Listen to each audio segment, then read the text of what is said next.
të madhëruar apo dashurinë ndaj pejgamberit sallallahu alaihi wasallam.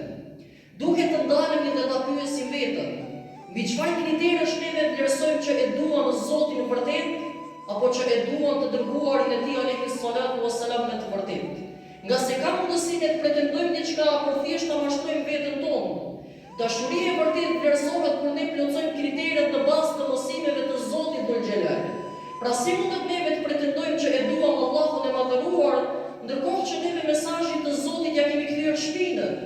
Si mund ne të pretendojmë që e duam Allahun e madhëruar, ndërkohë që mendojmë që nëse do i plotësojmë mësimet dhe borxhet ndaj Zotit madhëruar, do të mbetemi të papabetur në jetën e kësaj bote?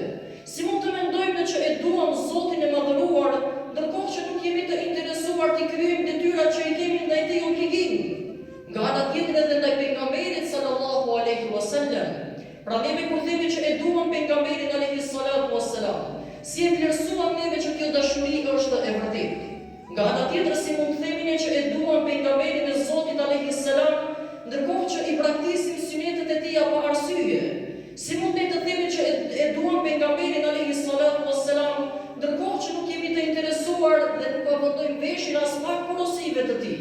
Nga ana tjetër si mund të themi që e duam pejgamberin alaihi salatu wassalam, ndërkohë që turpërohemi ta përmendim emrin e tij, turpërohemi të dërgojmë salavate atij, dhe mendojmë që nëse do të jetojmë në bazë të asaj që ai kërkoi prej nesh, do të mbetemi më të prapambetur nga shoqëria në cilën ne jetojmë.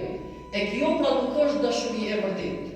Dashuria e vërtetë është ajo që ai i cili e do dikën mundohet që ta ndjek në çdo hap të jetës së tij, dhe mundohet të jetojë në bazë të porosive dhe asaj që ai ka dashur nga ne.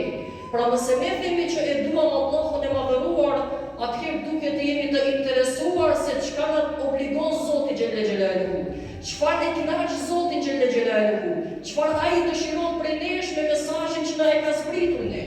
Nga ana tjetër çfarë obligimesh duhet i kryejmë ne në mënyrë që Allahun e madhëruar ta kënaqim.